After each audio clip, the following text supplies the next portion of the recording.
Today's call-in conversation is about pets and animal safety. Dog lovers, as I mentioned, were horrified to learn of dozens of neglected dogs being seized recently from a Winnipeg home where they were housed in filthy conditions. How can we better protect companion animals? The number to call is 204-780-0893. Our guest today is Jessica Miller. She's Chief Executive Officer of the Winnipeg Humane Society. Thanks, Jessica, for joining us today by Zoom. Thank you for having me. Take us back to the day that you found out about these dogs. What was your first reaction? And maybe you can refresh our memories about some of the details. Yeah, that was a big day. So, currently and for a long time, we've been full in shelter at capacity levels, having a long wait list for animals needing to come in for all sorts of different reasons. So when I received the call that there was 68 animals found in one house, I was shocked, worried, sad, and wondering what we were going to do with all of them. We have contracts with the city of Winnipeg and the province, and so our shelter is the shelter. So when it's full, there's nowhere else for them to go other than, maybe looking into boarding facilities. And that all depends on the health and social ability of the animals. So all of those things were swirling in my head. And so what had happened first was the animals were seized. Winnipeg police called animal services. So that means animal control officers removed the animals, and they had most of them at Animal Services, our partner. And so the first few hours were trying to find room at both facilities to kind of take a look at where we were at with these animals and how we could move forward. And you've moved forward. Some of those animals had puppies. They sure did. Yeah, I got some news over the weekend, and so we're up into the 70s now. And some of these babes are really small and are going to need some time with mom to grow. Yeah. You've had, I know, quite a response because people do feel it when animals are hurt. We have a connection with we have a certain compassion for companion animals that some people wish we could show to each other. Debbie is calling us now. Debbie, what would you like to say? And thank you for calling Radio Noon. Oh, well, thank you for having me. Yeah, I think there's plenty of work for the government to be doing to improve the welfare of animals, all animals in this country.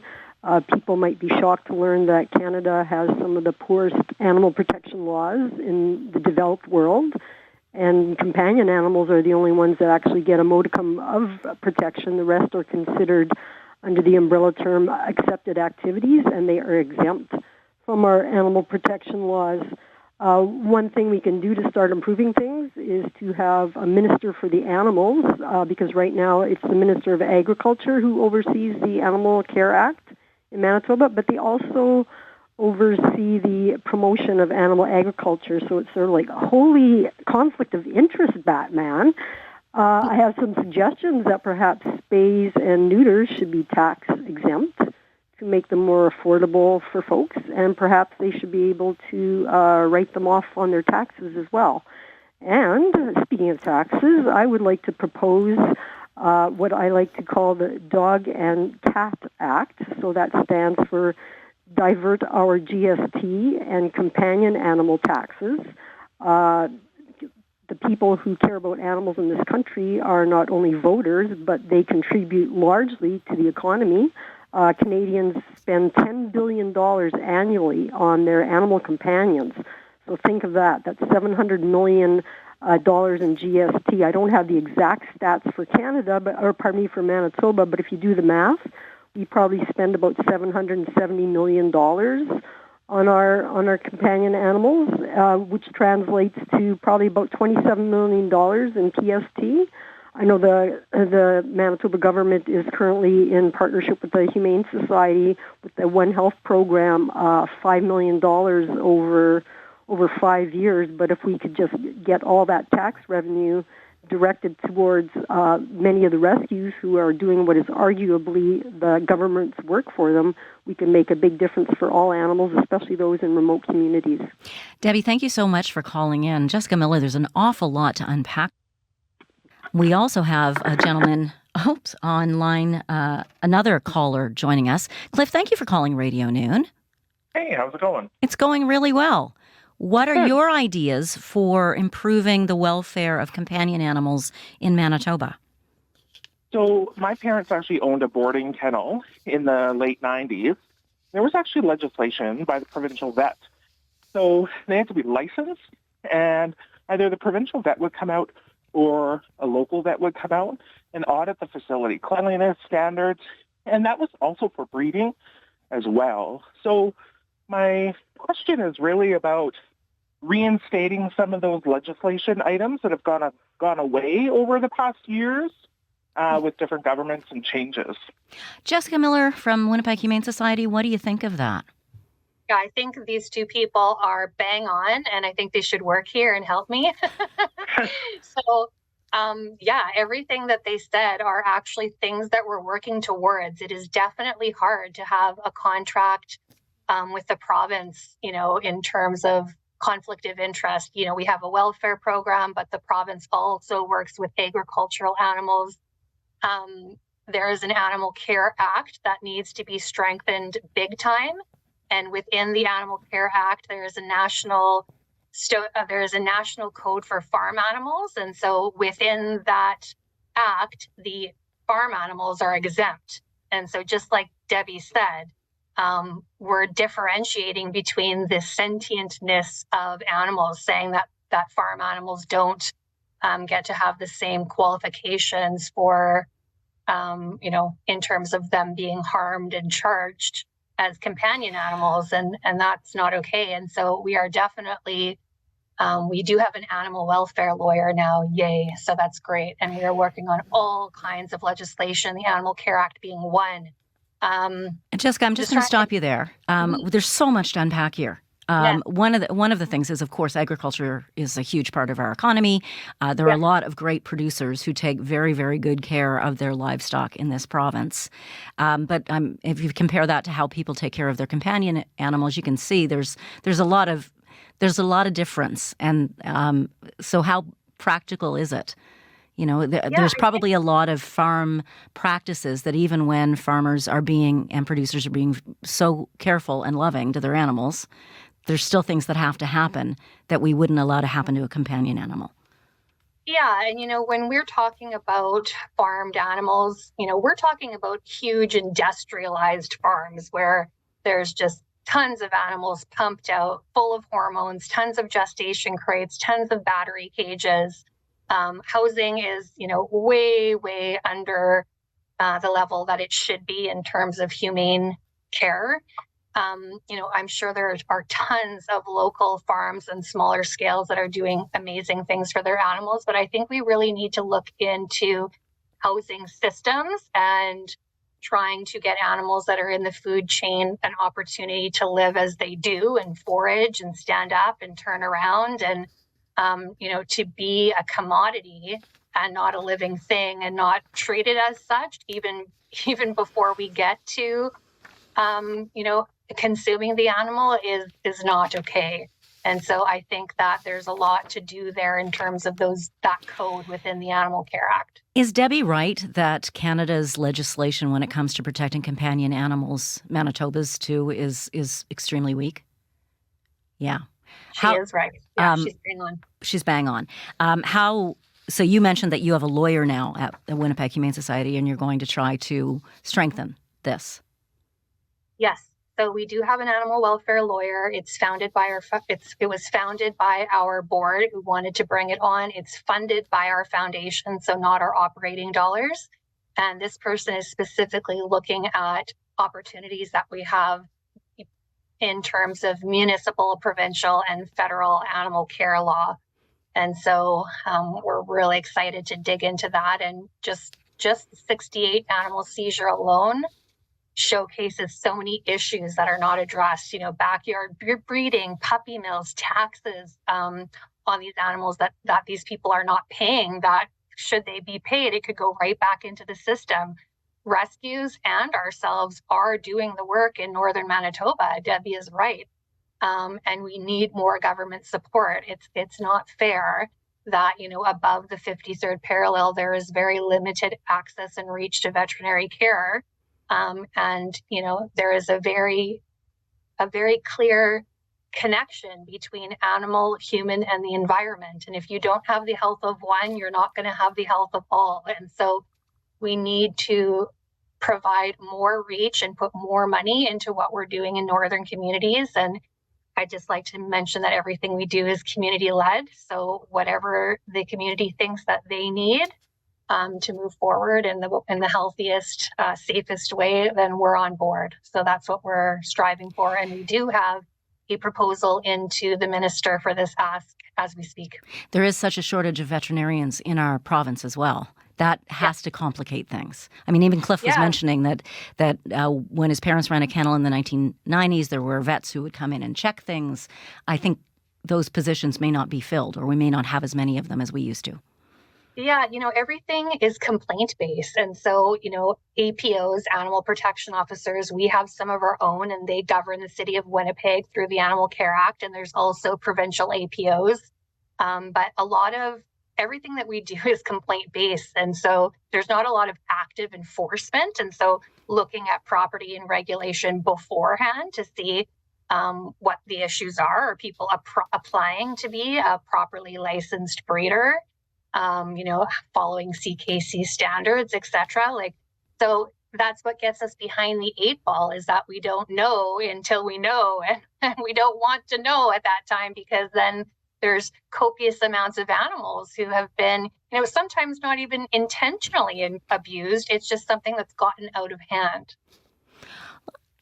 All right. We have we heard there a little bit too about spay and neutering. I mean, that's something we've heard for many, many years. Dr. Jonas Watson joins us now. Dr. Jonas Watson is a veterinarian. We were just talking, sir, about how we have a shortage of veterinarians in this province. We appreciate you taking the time to call us today.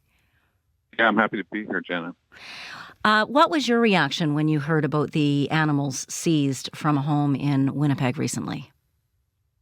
It struck me as sort of a classic case of animal hoarding.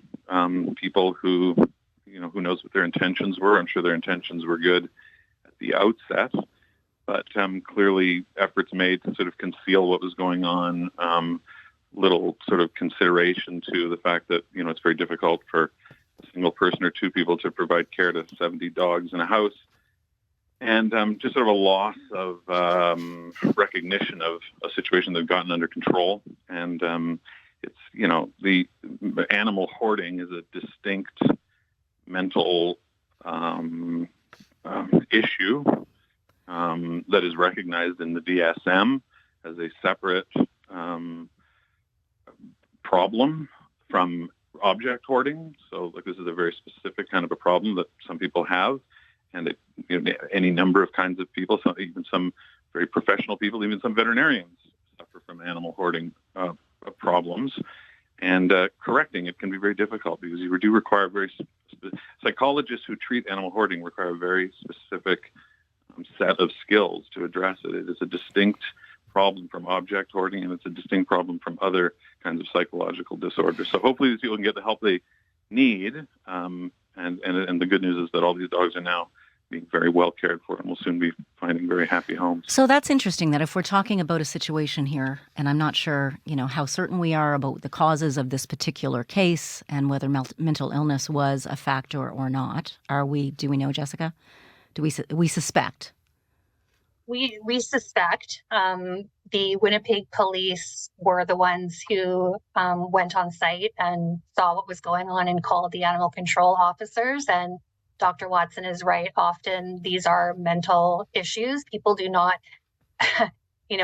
have ill will for these animals, but, they love them and they're not spaying and neutering them, and they're replicating over and over and over until it's too late. And then sometimes people are scared to come forward and say, I need help due to, what sort of charges may be laid. And, we have programs here and animal protection officers that are willing to help people beforehand, and we can remove animals that are past the excess animal limit, in succession, so we don't get into this issue. But spaying and neutering is key. And the Winnipeg Humane Society has tons of low-income spay and neuter programs, and we are willing to do whatever it takes to give people the opportunity and break down barriers to spay and neuter to make sure that happens. And I just wanted to note that this case was so large that we actually had to use external vets to help us